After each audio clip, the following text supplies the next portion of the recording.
Hi, I'm Francisco.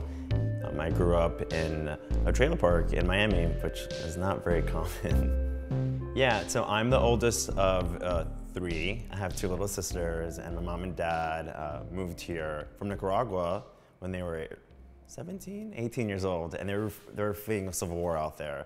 So they moved here with a bunch of Christian people. If I could describe growing up in one word, it'd probably be religious. We went to church 7 days, what was it? 5 days out of the week. My experience with Christianity and being gay is that you were possessed, that there was a demon inside of you, and that was it. That's really what it came down to. There wasn't an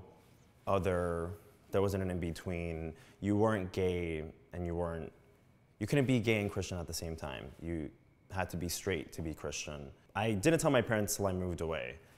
So I had moved to New York City, and then that summer I went back home, and that's when I told them.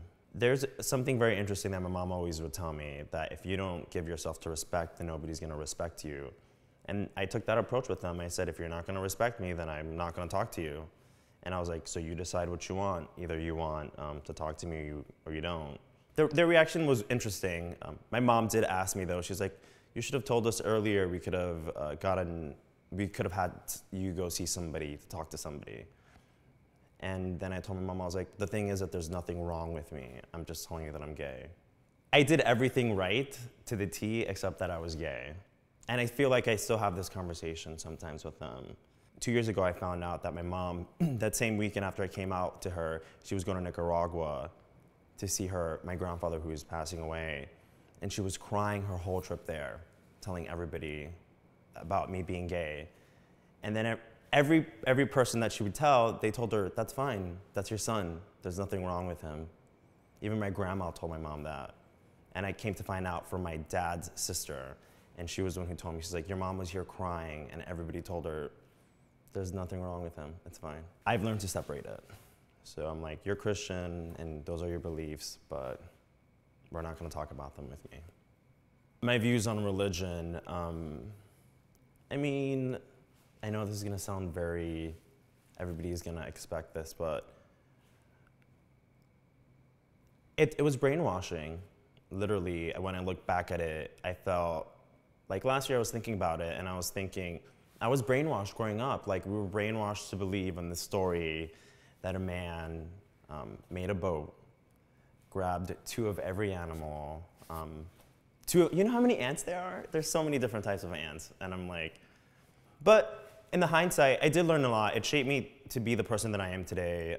There's a lot to learn from. If you listen to the good stuff and the good teachings that they have, I mean, I think I'm the person and I feel the way that I feel because of the things that I learned from discerning what was for me and what wasn't for me. All those experiences really made me the person that I am today. Having to realize that, like, maybe your family won't accept you. That's part of growing up. I would like to think that my younger self is happy with the person that I've become, and that I kind of made it through. I think that I was given a very shitty deck of cards when I look back at it. But I made the best of it, and I knew that I had to do things that I had to do to get where I wanted to be.